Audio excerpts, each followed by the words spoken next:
You're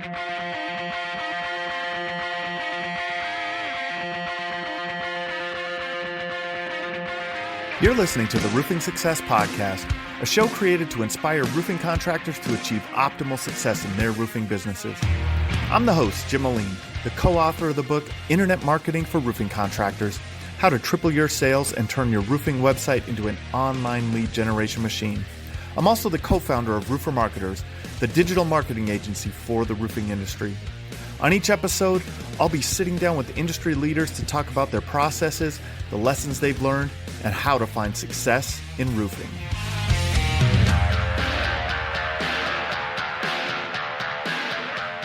Hey, welcome to another episode of the Roofing Success Podcast. Today, we're going to have an interesting conversation. A lot of people start their roofing businesses from scratch. They were either a salesperson that just had an idea that they could do it themselves, or maybe they were on the production side and wanted to start a roofing business of their own.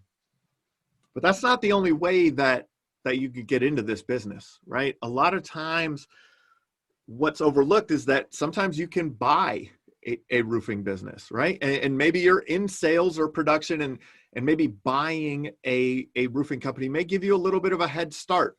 Maybe it won't, right? There's going to be some challenges and stuff that we talk about in buying this business. But today I'm really excited to have a guest on to discuss all of this with, who's been through those challenges. He purchased his roofing company and then has grown through acquisitions, which is another thing that we're going to speak to a little bit. Jeremy Dickman with Primm Roofing. How are you today? Doing well, Jim. Thanks for having me on. Looking forward to our discussion. Always willing to help people out, so it's always nice to kind of let people know what struggles I had so they can maybe learn a better way to do it. Awesome, man. Appreciate it. Well, how about if you could tell everyone kind of your background, how you got started in roofing and how you ended up owning Primm Roofing? Yeah, I mean, it's, looking back, I grew up in St. Louis and my father had a business. He was kind of construction manager, general contractor, engineering, and looking back on it, I never really thought of him as a contractor. But now I kind of think, well, I kind of grew up in the contracting business, just not the roofing contracting business. I have kinfolk from Oklahoma. They were general contractors in Muskogee and made cabinets in Sedalia, Missouri, and stuff like that. And that lineage kind of was never really apparent to me. So I started off in sales, selling just electrical components to like Caterpillar and John Deere and stuff like that. Then moved out to the West Coast with my wife and got into the drywall industry, and nothing to do with roofing, but it was my first foray into building materials. We spent about 3 years out there and then came back to Atlanta. And I started with Carlisle Syntec, which is probably the largest commercial roofing manufacturer. And I spent 10 to 12 years with them as a regional manager. So I went from Maine to Texas and just kind of learned the industry inside and out, from distribution to manufacturing. Really got to talking to contractors. And then at some point, I needed a change of pace. I kind of needed to downshift a little bit. I had an entrepreneurial spirit, but no experience directly. And I had 3 small kids, and it was just time to get off the road. And so that's kind of where it all started. I kind of went through the process through talking to some people, and I thought, well, contracting it was actually it wasn't my first choice, but it's kind of all roads led to there. I wanted to stay in the industry, and I didn't want to start from scratch. So I was looking for an older gentleman, who was getting out of the business, who would kind of train me for a few years. And then from there, I could kind of do what I wanted to do. And so that's kind of how it started. And I acquired my first company in December of 2016. And it was a rocky beginning, but we made it. We made it through. And, one of the things about buying a company is you don't know what you bought until you're at the wheel. It doesn't matter how good your due diligence is. It doesn't matter how much questions you ask. It doesn't matter how much you think you know. You won't really know until you're at the wheel. And I overestimated that. And if my wife watches this, hopefully we can edit that part out. But but once you kind of get your arms around you, or your feet under you, it's been a good experience. But I've learned so much about through that first acquisition that we then bought a second one in July of last year, Apollo Roofing, both in Atlanta, and that process was just a much smoother process. We knew what we were getting into. I had much more sophisticated advisors the second time around. I had actual lawyers, finance people. It wasn't just a handshake and hey, Yeah. Let me buy your business. So that's kind of how I got to where I am. 2 acquisitions. The second one much smoother, much better idea of what we really wanted to buy. I don't know that if we continue to grow, I don't know that we'll acquire again, but it's certainly something we're comfortable with at this point. So. Nice. And Primm Roofing focuses on commercial roofing. What type of services do you provide with? Yeah, sure. We're about 99% commercial, and if we could be 100, we would be. And it's the reason is we're just kind of built that way. But we do new construction, re-roofing, and service. Of that commercial, probably 95% of it's low slope. So the residential we do is low slope. We don't do any shingles. And it's not because there's anything wrong with it. It's a totally different business. And I think people kind of at cocktail parties forget that. They're like, oh, you're a roofer. Can you fix my roof? And I'm like, well, is it a flat roof? And they're like, what do you mean is it a flat roof? So that I think, and that's my comfort level is Carlisle, right? And so and that was single ply, and that's low slope. There's, and this is more of a long-term relationship game in the way we're kind of going after commercial. And so it really fits well. I'm not going to say we're never going to get into residential, but we don't really have the processes or the systems in place to handle that kind of a sale right now. And so we're going to kind of stay where we're comfortable in commercial for the foreseeable future. And there's plenty of growth opportunity. Atlanta alone is probably a $1.1 to $1.3 billion commercial roofing market. So yeah, we can carve out a small piece of it and be happy. Yep. That's all you need is that small piece, right? To have a nice living. So let's talk a little bit about buying a company, because and what you had said also was you were looking for someone that was older, that was kind of looking for retirement. I think that there will be a huge opportunity here over the next 5-10 years, where a lot of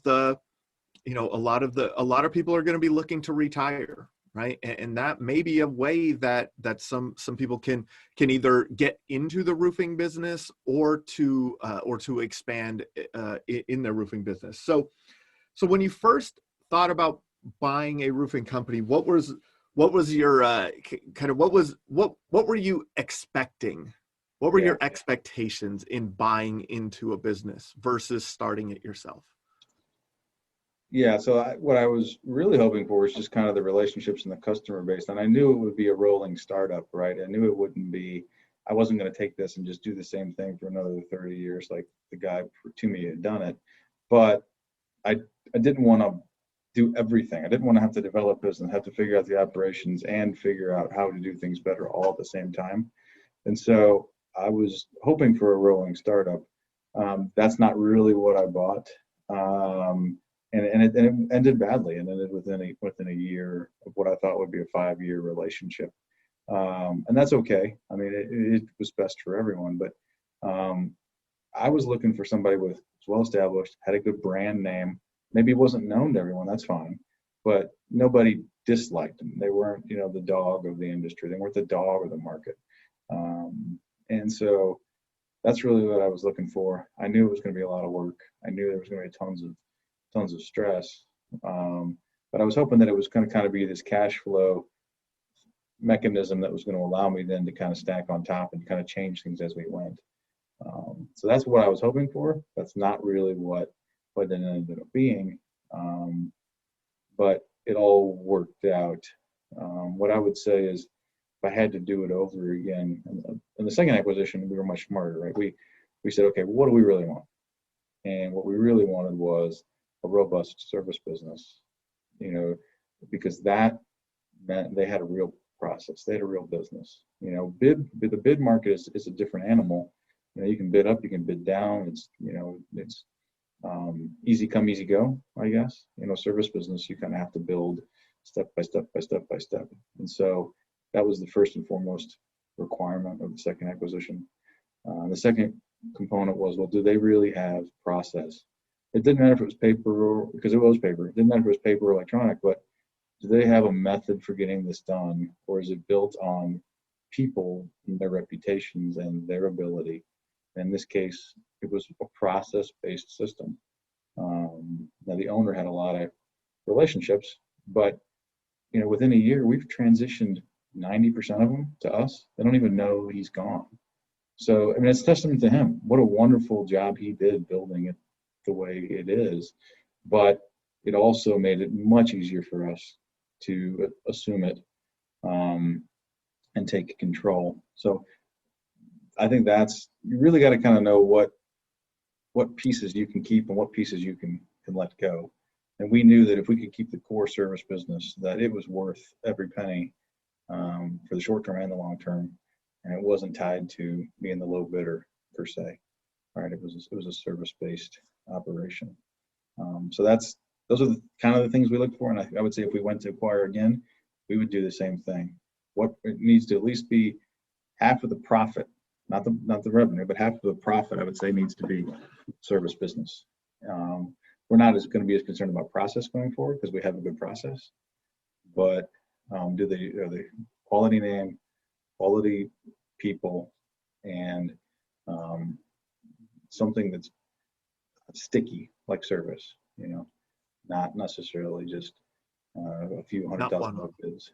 Yeah, not one-off. More of a recurring revenue stream that you're buying into, for sure.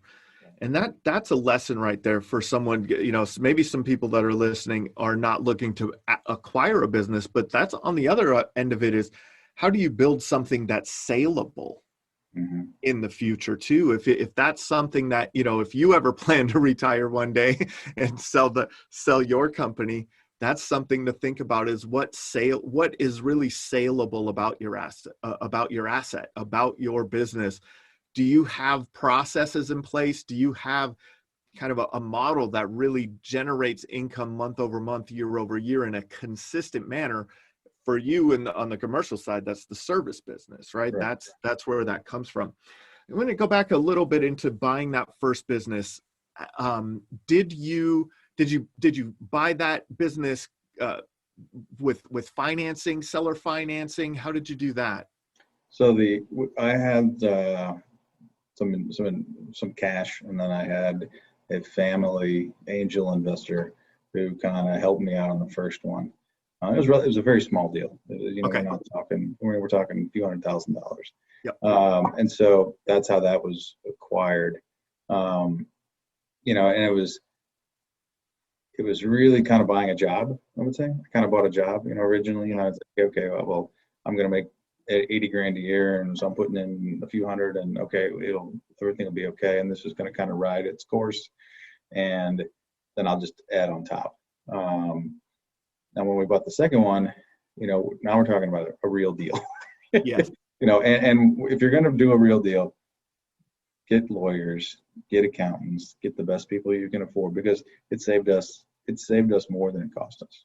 Yes. By a factor of 2 to 3x. And so on the second one, we went, we're not wealthy guys, we didn't have a lot. And my brother's in the business as well. He's my partner, and he was instrumental in doing the second deal. He was the finance guy. He kind of handled all the nuts and bolts of it. But we didn't have a bunch of cash, and we didn't have a bunch of assets, so we went with an SBA 7A loan. Yep. And that's a great vehicle. You can get up to $5 million.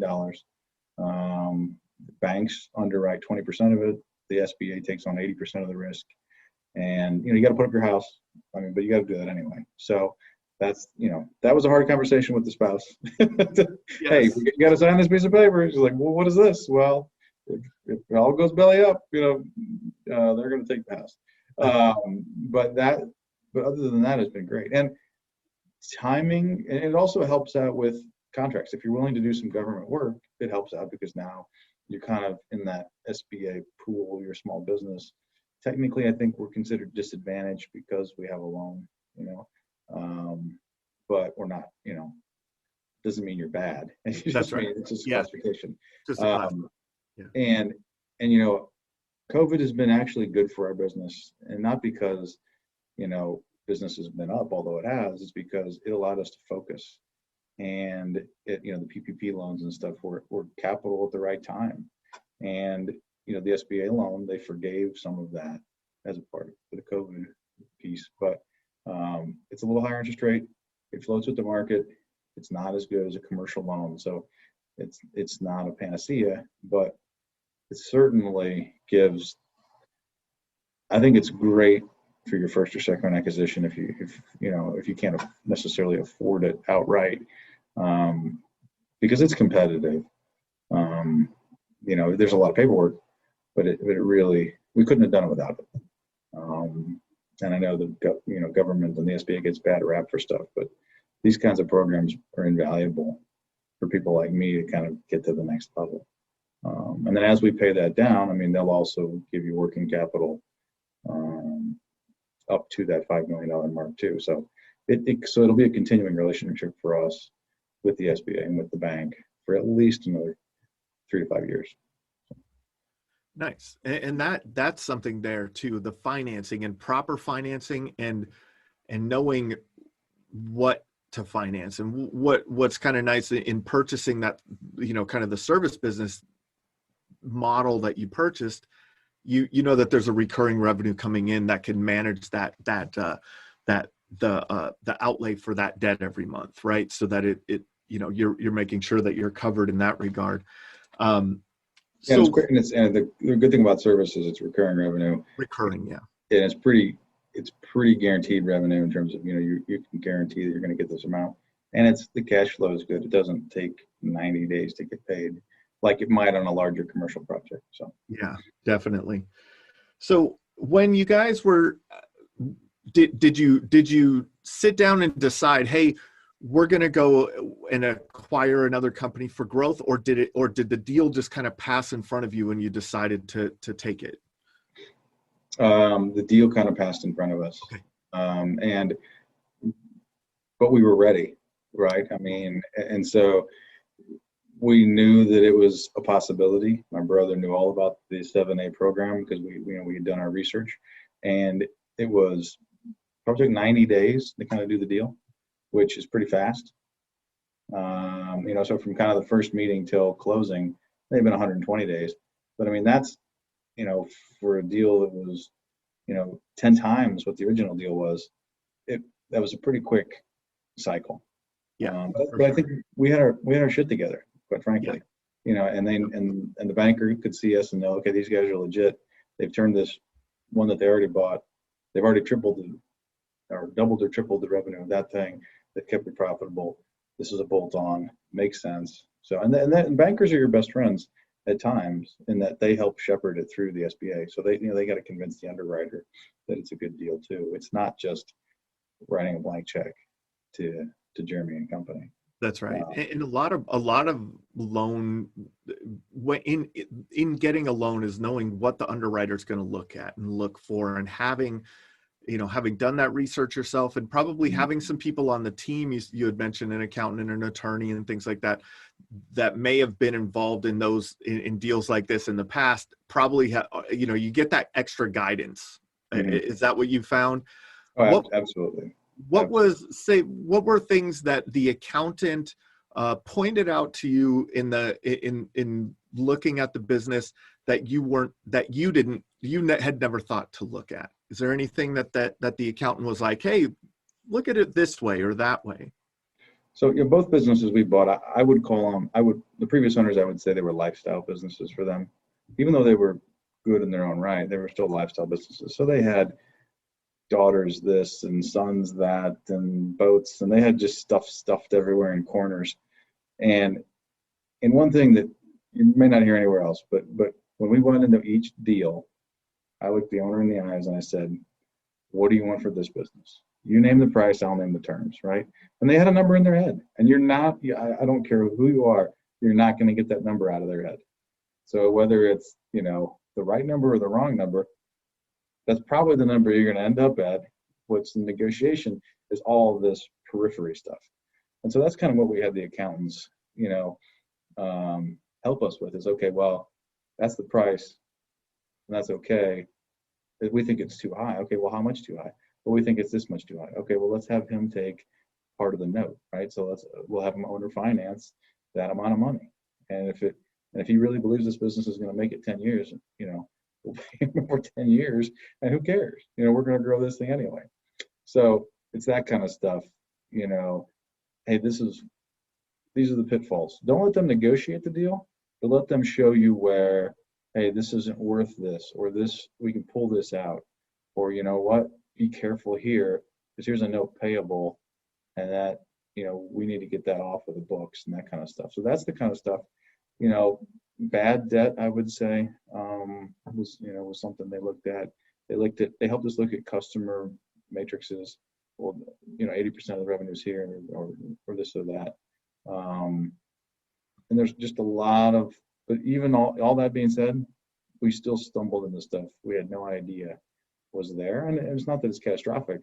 It's just, you got to be prepared that it's, and you can't go call the previous owner and call him a liar or anything, because it's, it wasn't necessarily his fault. So yeah, that what I would say is, and then from the legal side, just the terms of the deal and just the way they're worded. I mean, we're not being sneaky, but they just make sure they're worded to your advantage and not to the what you're buying to their advantage. And so, what would be an example of that you remember maybe? So there was a working capital calculation that, hey, and this was my brother's idea, but hey, at 90 days past, we need to true up the working capital, and needs to be 1.2x or whatever. Well, the way we calculated the calculation, put things in our favor. And so it saved us about, I don't know, $100,000 or something like that, because the other attorney didn't look at that calculation, I don't think, closely enough, or didn't understand that calculation. And we weren't trying to screw anybody, but it's when you look at the end of the, when you look at the cash flow at the end of the day, or what cash we actually had to put in, we were making sure that we were covering ourselves. That's what I was talking about. They named the price, we named the terms. So at the end of the day, we were covering ourselves for those pitfalls, especially around how much cash is left in the business. That's a big, you can't take on all this debt and then have no cash to run the place. And so that's where the working capital calculation came in, that my brother fairly smartly put together for us. And it made the first 90 days painless in terms of cash flow. The transition into, because then you can, then the checks start coming in for the work that you're doing under your ownership and things like that. So that's definitely something to think about, is that the working capital in between, right? From the time the day you take ownership to the day you start actually, putting checks in the bank from jobs completed. That's definitely something to look at. One of the things that that I heard from you was that, the first company you bought, it wasn't what you thought, right? The second company, you knew what you wanted, and you wanted that recurring kind of revenue. And that's, a lot of times you have to know who you are as a company to understand what you're looking for, or, even if you don't own a company yet, to know exactly what you're looking for. So who you are as a company, so who Primm Roofing is. So, and knowing who you are, sometimes you have to solidify who you're not. And I know we talked about that a little bit. What are your thoughts on that in relation to just running your company on a day-to-day basis? Absolutely. I mean, we struggle with that still, because I don't want to, we're not going to paint the rosiest of all pictures here, but I mean, I got two companies, two different cultures. They got to be mushed together. The idea is that we eventually have kind of one overarching holding company, and then, whether it's 1, 2, 10, whatever businesses, it's kind of all branded the same. We all do things the same way. It's all the same culture. Well, these first two this is the hardest part, right? We got to mush these things together. And so we were constantly, discussing with ourselves, well, what do we want to be? And conversely, what are we not? And so you kind of grow for a little bit, right? And then you're like, well, wait a minute. We don't really want to do that stuff. Like for instance, we were bidding kind of everything that came across our door. Asphalt, modified, single ply, this, that. Hey, yeah, we can do it. We can do it. Don't say no. And we looked at each other, last year or earlier this year, and we're like, okay, we're not modified roofers. We're not asphalt roofers. We got to quit bidding that stuff. It's a waste of time. We really want to move towards in-house labor as the standard, and we'll sub out some labor, but for the most part, we're going to be in-house. Well, that means that's a certain kind of project, certain kind of customer, certain kind of everything. So we've got to constantly start doing a better job of saying no to people. And it's not necessarily a type of building. It's not necessarily a type of owner. It's not necessarily a type of property manager. It's kind of how the whole thing fits together is really important. And we're still learning some of that, just through some analytics and some CRM and stuff like that. We need to do a better job of qualifying leads, I guess, for lack of a better term. But we've been through some substancing stuff, so we know what our purpose is now. We know what our position is. We know what our mission is. We know what the vision is, and we know what the values are. So, but we had to develop all that in the first couple of years. When I say rolling startup, I'm not kidding. There wasn't anything. There wasn't even an email address. It was the guy I bought it from was at AOL.com. So I was the IT guy for a year, and I'm still partly the IT guy. But that so when you got to prioritize. And that's what I would say is. So if revenue is a priority to begin with, don't say no. If profit becomes a priority or this becomes a priority, then okay, well, if that's a priority, what do I got to start saying no to? And the way we prioritize things is something that's called impact difficulty scale. So it's a y-axis and an x-axis. I don't know if you've ever heard this, but the y-axis going up and down is the difficulty. So how difficult is something to do? And then the x-axis is the impact. And so how much impact is this going to have on the business? And it's a guess, right? It's always a guess. But if it's low impact and high difficulty, we're not going to do it. It may be something we have to do eventually, but we're not going to do it today. And so if it's extremely difficult and extremely hard, that's something we probably want to focus on, but maybe only 10% of our time, and it's going to take a long time. But if it's medium difficulty, high impact, go do it.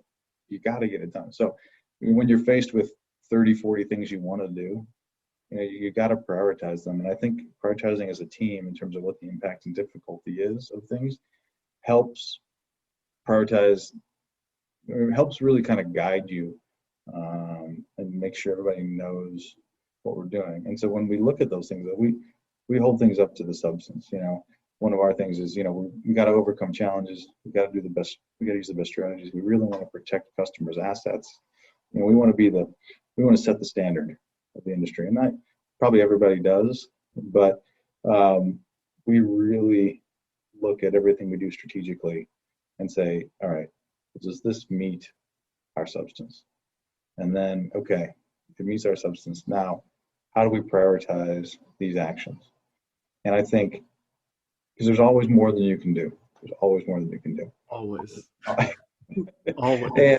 And we don't have the skills to do a lot of the stuff, so we've got to reach out, we've got to spend capital, and we've got to find better ways to do things. But those two things I would say is knowing who you are, getting rid of the trash, keep the trash out, and really making sure your priorities are set on a weekly, daily basis.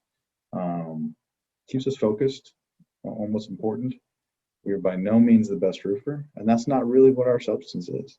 We're not trying to be the best roofer. We're trying to be a great business that takes care of customers' properties, takes care of employees, and that we're trying to be innovators and stuff like that. So there are better roofers, and we have to accept that. And that's okay. That's okay. But I wouldn't put us up against anybody in terms of a company our size. in terms of overall what we were accomplishing in the I want time. to go back to that impact difficulty scale a little bit. I love the concept of that. I think that's a great way. Something that people don't think about a lot of times is, they don't weigh that, Mm-hmm. right? They don't weigh that. They see, oh, there's an opportunity here. Let's just go after it, right? Well, there is a difficulty scale there, right? There definitely. What are some examples of decisions that you've run through that impact difficulty scale that you said, yes, this is the right way to go, or something that you said, hey, this is something we want to sit on for a while or slowly implement or something like that? So, I mean, these are big topics, but as an example, safety, and these are all difficult, so don't get me wrong, but safety program, training program, CRM, uh, what kind of service platform are we going to run, what kind of accounting platform are we going to run, and so we knew we had to do something in those 5 areas, right? And so we looked at it and we said, all right, well, these are all difficult. So the scale is different. Yes. But these are all strategic. These are all strategic decisions that must happen. And we all agreed that they needed to happen. And so we looked at them all. And we said, okay, well, what's going to have which one is, these are all hard. Which one's kind of the hardest? And we looked at safety, and safety was really going to be difficult for us. And the impact we didn't think to revenue was going to be that great. So that kind of was out here. It was kind of on an island. The accounting system, we thought, oh my God, that is the most difficult thing we could possibly do. But we were on 2 different systems. We didn't have good data. Job costing was so. So we said, the impact of the business, I mean, we can't survive without it. And so automatically that one kind of just gets elevated, and it hung out there like a sore thumb. And so that became kind of the first thing, like, okay, accounting must be number 1. Yeah. We could, and then you look at the service thing. But we were doing paper service, we were doing kind of FCS, we were doing data, we were doing a lot of different things. But we were cobbling it together and getting things done. So that wasn't quite as difficult. And we didn't think the immediate impact would be quite as great, but we knew that long term we needed to get it done. So that kind of fell in there between accounting system and safety. And so that became kind of the number 2 thing we were going to work on. And then the CRM piece, that kind of was up there with the accounting piece, but it wasn't quite as impactful because we had a functioning system. It just wasn't really what we wanted it to be for the long term. And so, okay, we've got to make do with that, and we'll tackle accounting first, and then we'll tackle either CRM or the service piece second, and then we'll get to safety, and then we'll get to these other things. And so that's kind of a big strategic view of how impact difficulty can help you prioritize decisions. And all decisions are going to get made, but also, hey, we got some marketing money to spend. Do we spend it on branding the trucks? Do we spend it on the website? Do we spend it on shirts? What do we spend it on? And so you kind of qualitatively look at where the money can be spent. It's the same concept. Well, that's not really, I don't think that's going to have an impact, so let's spend the money here rather than here. Yeah. So it's just, you can use it in a variety of ways. I just think it's always, and when you do it, when you put sticky notes or pins on a board, it really helps everybody visualize kind of where these things are on the spectrum. And people come at it from different viewpoints. So I may say, well, this is absolutely, and the operations guy may say, well, that's retarded, that's not going to work. So, so you can see balance that, and you get the perspectives in there too. But at the end of it, the goal is always you leave those meetings with, okay, this is what we're doing. We may not all agree, but we all agree this is what we're going to do. Yeah. I think that's very helpful. I'm becoming better at being collaborative. At the beginning, I was fairly autocratic because you kind of had to be. You're in crisis mode. Yeah. So you one guy makes the decisions, and then as you kind of get out of crisis mode or in and out of crisis mode, you let other people kind of help steer the ship, I guess. Definitely. And those are just the phases of business, right? You're almost, I mean, you're kind of replacing yourself, right? To be a business owner. You're not, it's the working on your business or in your business, right? You kind of want to transition to be working on those high level topics and tactics. One of the things that was on that list was your CRM. And I know we talked about that you guys ended up creating your own CRM. Yeah.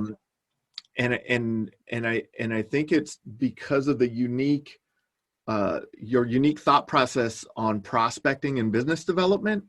If I remember right, that's what led to deciding to do the CRM yourself. Is that correct? Yeah, so there's two factors that kind of led to us developing our own CRM, and we've made a lot of progress, but I mean it's always a work in progress. So the commercial real estate world is very like a web, and so you have property managers, you have asset managers, you have tenants, you have owners, you have general contractors, you have all the stuff that kind of goes into this, and most CRMs don't really help you connect the dots. So you don't really understand that, hey, this is the decision maker here for this, but they're not the decision maker for that. They don't really help you, most of the off-the-shelf ones don't really help you kind of, I don't want this to sound jaded, but kind of give you a value of your prospects, who your contacts are and who your customers are. So, if there's a property manager and he or she has 1 million square feet, they're versus somebody who has 10 million square feet. Well, the 1 million square foot person may be less valuable in terms of the prospecting effort. So now we're refining that and we're adding the variable vertical to it. So we can say, okay, well, yeah, but this person's manufacturing space and this person's crappy retail space, not only crappy in terms of, but just not what we can be competitive going after, right? Yep. And so how do we that was one thing. How do you connect all these dots, right? And how do you understand, well, I know I have 1,000 buildings or I have 2,000 buildings in my database. We're doing preventative maintenance on 50 of them or 100 of them, or okay, well, why? And can we do more? And are those preventative maintenance programs with certain people, certain types of buildings, so it helps to give us more ability to do intelligent kind of prospecting. That was the number one thing, connecting all the dots. The second thing is I truly believe that the sales process is kind of it's two funnels. It's your prospecting funnel, and then it's your opportunity funnel or your deal funnel. And every CRM I've ever seen handles the deal funnel extremely well. Hey, I got a roof, I got a service repair contract, I got a whatever it is, it goes in stage 1, stage 2, stage 3, stage 4, stage 5, and it either closes won or closes lost. And I can generally, if it moves through the funnel, I can generally say, well, it's a greater likelihood of kill at each step in the process. So that was already baked. So we didn't really have to do a lot of thought on that. We just had to kind of create that. But on the prospecting piece, there's not any CRM that I found that allows you to kind of take somebody from this idea, right, and then turn them into a customer/opportunity. And that's really where we've spent a lot of our time, is on the intelligence gathering side. And it's not just LinkedIn, it's not just SEO, it's human intelligence, it's rumors, it's all that stuff that goes into it. And we want to be really, really targeted.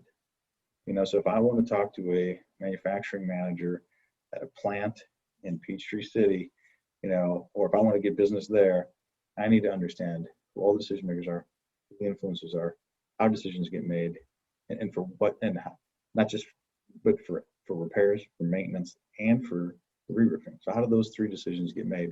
Maybe the same person, maybe 3 different people, but we need to know, and we need to gather the intel so we go in smartly. So that piece of the prospecting, the funnel, is not usually part of an off-the-shelf CRM, and so that's really what we're trying to go after. It's a repository for stuff. It helps keep. So salespeople are judged on how much prospecting activity they got and how much sales activity they got. And so the idea is that, at least 20% of your time should be over here prospecting, and if not more. And so if that activity level starts falling on the prospecting side, salespeople know to go in there and bump that up. So we don't get fat and happy because we got $100 million bid. Okay, great. Well, what in 12 months? What do I got bid? So it's to keep the salespeople balanced. Now, I would also say that it's probably smarter long term to consider separating those out, or to turn the prospecting not just into an individual targeted thing, but also what can we do digitally. I'm not opposed to digital. We just don't do a lot of digital currently because I don't think it presently yields a lot of benefits. But if I'm calling on a plant manager, he works out at Gold's Gym or whatever. Well, all right, let's make sure our logo's on his magazine, on his stair climber. I mean, a little bit creepy, I understand, but it's that kind of ability to target people at a very granular level through research and intelligence, and just 6 degrees of separation. Who do you know? And the LinkedIn does a good job of some of that, but I think there's more we can do. We're not there yet. But that's why we kind of went on the deal in CRM. Is it's really trying to understand that entire life cycle of a roof commercially, and we want to be in, and we want to just keep cycling through. We'll maintain, bid the re-roof. Well, and we'll keep, even if we lose it, let's keep maintaining it, right? Even if we didn't put the roof on. So. I like that, and I love the thought process that has gone into this for you guys. Like, a lot of times on the commercial side, it's just, hey, go out and build relationships with property managers and builders, and you'll be fine. Owners, and right. But a lot of times, we were talking about this, a lot of times you don't know who the decision maker is. And one of the other key points is that someone may be the decision maker on the maintenance side, but not on the re-roof. Right. And knowing who those people are, and speaking to them, what you're talking about in their language. If you know that they go to Gold's Gym, you're playing the long game. Yes. Right? This isn't what's coming in the door right now. We're talking about what can we build for years and years and years. And that's what we talk about a lot.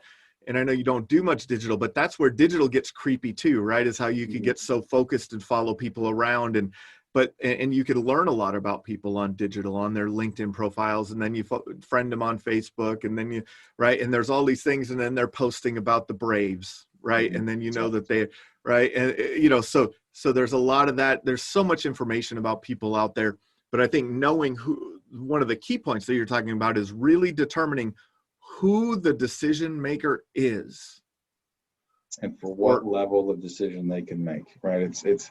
There's so many different levels of decision making, and each corporation, each company is different. Yeah. And it's understanding that and we look at it differently too, in that a lot of commercial roofing companies will separate service sales from re-roof sales. They'll decouple those, and I understand absolutely why, because it's a different sale altogether. I mean, it's a different type of roofing. Yes. Yep.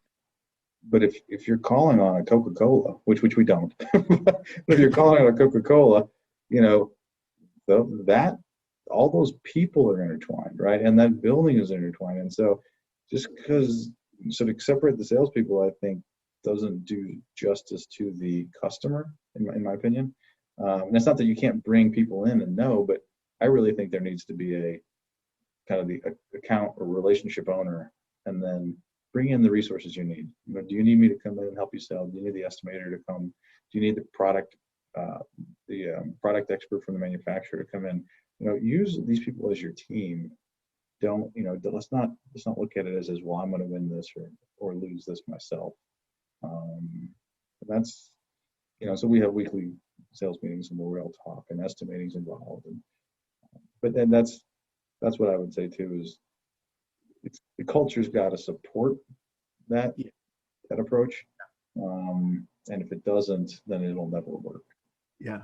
On the prospecting side, do you have any reward system for your salespeople to keep them active on that 20% prospecting side, or is it just say, hey, this is part of your job? So I'm a little different in that, yes, we variable compensate our salespeople, but I think people just want to know that they're doing a good job sometimes, and I think people want Right. to know what's expected of them. And so if you say, hey, and it's not that your level is good or bad, it's like let's make a little bit of incremental improvement, right? Let's just do a little better, and let's just show that over time you're doing better. And everybody's got different skill sets. And listen, I'm not I my skill set is where I'm bad. I want the best people we've got here to do it. So I don't believe in necessarily saying, hey, for this you get money. We have a dashboard and we say this is expected. And if they see, then they're going to want that trend line to look, in my opinion, if you hire the right people and they're part of the team, they're going to want that trend line to increase, right? Yeah. I mean, a baseball player doesn't try to hit 200 or 300 because he's going to make more money necessarily. He Yeah. wants to be at the top of the game, and that's kind of what we try to preach here. It's not always easy, because sometimes prospecting is hard. But it's a team effort. I mean, I throw stuff in the prospect funnel. We've got a researcher who throws stuff in the prospect funnel. And I've found so far that there's so much more collaboration from everybody. Yep. Because it's not, well, if I give that away, I lose. I lose out. Yeah. But yeah, it's really about that incremental gain, um, and really trying just to do a little bit better the next time. That I think is more important. Now, once again, if somebody thinks they should be making 90,000, and you're paying them 50, they're going to leave. So you got to understand that too. I mean, I'm naive, and we're not underpaying people. It's just I don't think everything necessarily needs to be tied to dollars. No, and I was kind of thinking, if you're running certain KPIs and just, I mean, everything doesn't have to be monetary for rewards, right? That, for sure, you can, just that incremental gains and highlighting those incremental gains. Wow, you guys really, got to some decision makers this week, or you found out some good information, good intel that we can use in the future. That's awesome, right? So it doesn't always have to be about that, for sure. And we track things like tasks on the prospecting side, like okay, how many visits, how many things, not how many have you done, but kind of how many commitments have you gotten. I don't care how many phone calls you make. How many times has the person said, yes, I'll make a commitment to meet with you, or yes, I'll make a commitment to do something. And that's really what we want to track. So, I loathe kind of the insurance model, which is just increase volume. If we just increase volume, even if it's only 3%, we're going to increase sales. Well, I'd rather increase percentage, and I want to measure what we're really after, which is a commitment from the customer. Yeah. And so if a prospect, even if they're having a bad month from a sales perspective, if they've increased their commitments from 20 to 60, holy cow! I mean that's right. Give them a round of applause. It's amazing, because that's going to lead to something, and that's what it's about. But you got to measure. You know this. You got to measure what you want. If you if you measure the wrong things, if you measure behaviors that you don't want, that's what you're going to get. And so we try to measure the behaviors that we want to be repeated. In our digital marketing agency, of course, we're B2B also, like you guys are, right? So we measure that. We call it move forward conversations. How many move forward conversations did you have to move that relationship forward, into the commitment, maybe having a deeper conversation, right? Every time you want to just be moving that conversation forward. And our goal is in move forward conversations, not in how many dials you made or how many emails you sent or whatever it is. It's how many of those conversations did you have, right? How many of those things that it moved that person closer to being a customer of ours. That's definitely a great measurement. Especially for the long-term prospecting, right? We're talking about a long game here, in commercial real estate. It's a long game.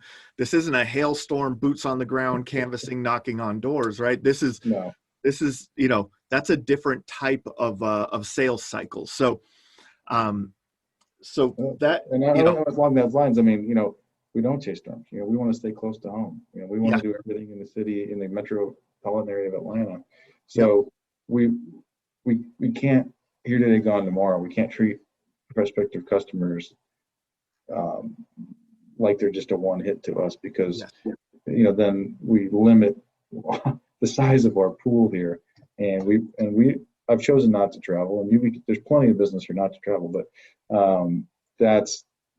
that's a key too, is that we're becoming a fabric of the community.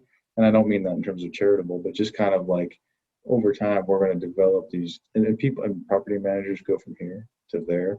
Owners flip buildings every 3 years. I mean, there's all this churn, right? And so if we just kind of keep track of it and stay above the froth, we'll be an institution here at some point. yeah. And that's that's part of that brand development, right, over time. And I think that you had mentioned that in talking about the acquisition of these companies, especially on the second one, where it was like you knew what you were buying and you were buying a quality reputation. But even with the first one, you were looking for a quality reputation Mm-hmm. in the market that you could grow, right? Mm-hmm. So just the continuing effort of that. I see a lot of commercial contractors that they have like a 1,000 miles service area, right? And Yeah. it's like, here's our office, but we'll go anywhere for anything, anytime. We go from Denver to Kansas City to Cheyenne to, Oklahoma City, like just these huge, enormous landmass areas. And not that is not a great business model for some of them, but I think I like the fact that you're trying to ingrain yourself and build your brand and your reputation within that market, which is big enough, right? The Atlanta metro area has enough work to have a very successful business. So And I think when you're growing, we're hunting and farming, but when yes, you're trying to farm the local market, there's more here. If we're just chasing what comes our way, then we might have to go to South Carolina. We might have to go to Tennessee. We might have to yep, go to Florida. But, we're really trying to mine what's here diligently. And I think that it will pay off. I mean, it's always a roller coaster ride. exactly. Exactly. And it's the unknown sometimes too, right? A lot of times people won't put faith into things like that because they're not truly committed. They don't truly know the outcome of that, right? Mhm. And when I always say, if you have faith in the outcome, you'll execute.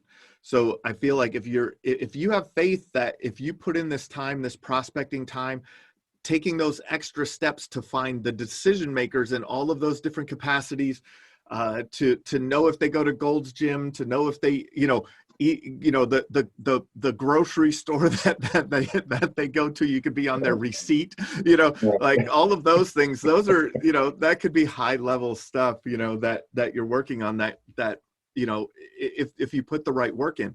Now, speaking of that though, in the beginning, when you're starting up, what are your thoughts on, hey, take that job in Tennessee for cash flow?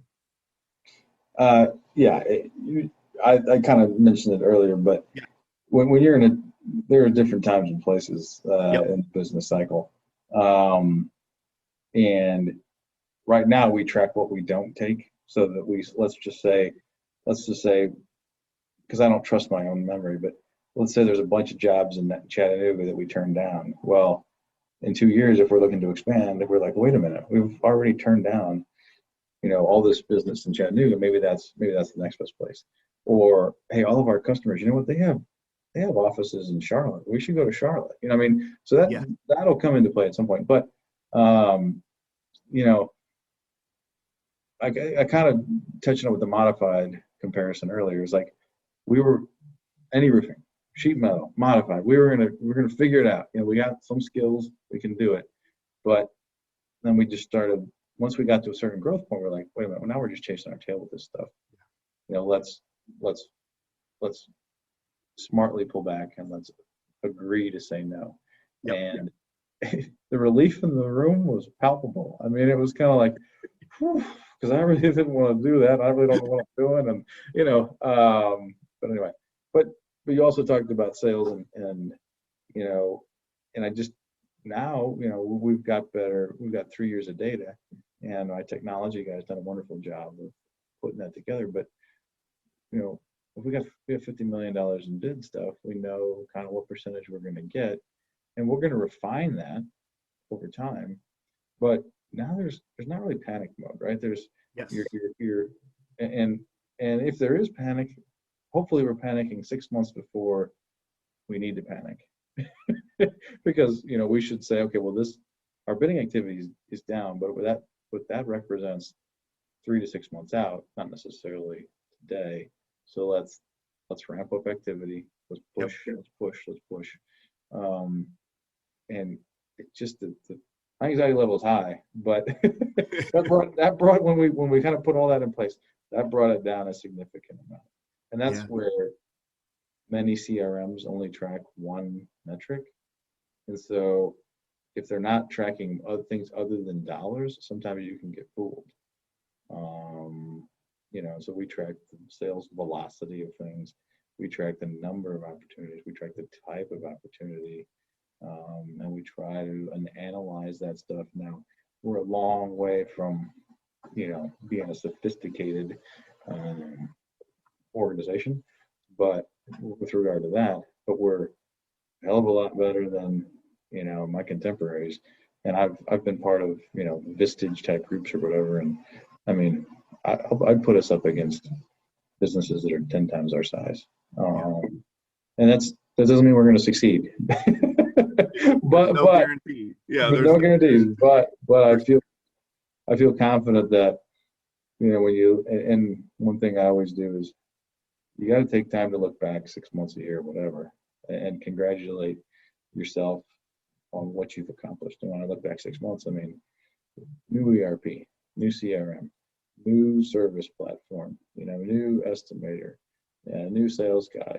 So it's like, holy cow, we've two largest projects ever. It's kind of like but in the moment you lose track of all that. Oh, definitely. And you got it. That time of reflection is very important. So just kind of one last question. What is the greatest insight that you could share with our audience that has helped you find success in your roofing business?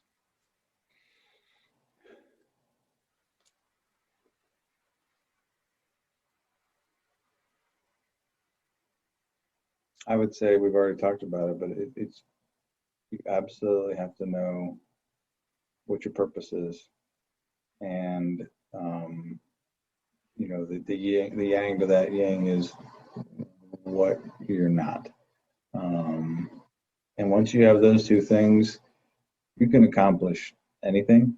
And we may not be a roofer, right? I mean, in 5 years, we may be doing asset management, or we may have started a CRM company. Who knows?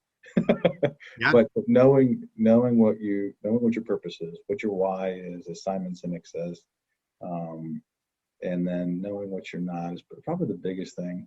And then the second thing I would say is, understanding that this business is life. It's an infinite game, and it's not about wins and losses.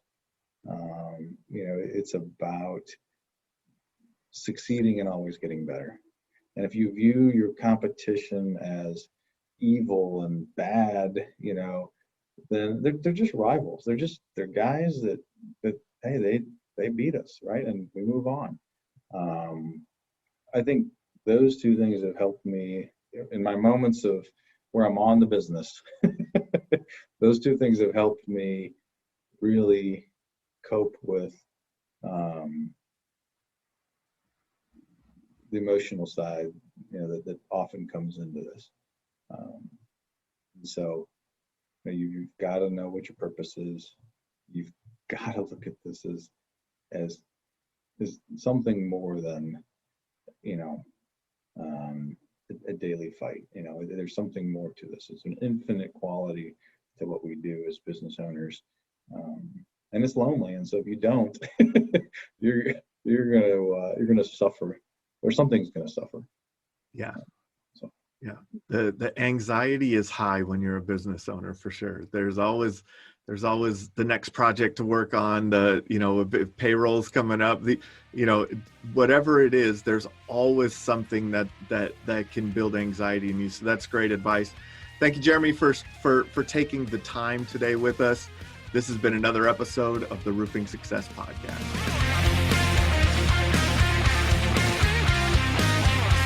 If you would like to generate more sales through your digital marketing efforts, please visit roofermarketers.com and get a copy of the book, Internet Marketing for Roofing Contractors, How to Triple Your Sales and Turn Your Roofing Website into an Online Lead Generation Machine. Also, check the training section of the website for guides on everything from running effective pay-per-click ads to how to properly set up your Google My Business listing. This has been another episode of the Roofing Success Podcast. Thanks for listening.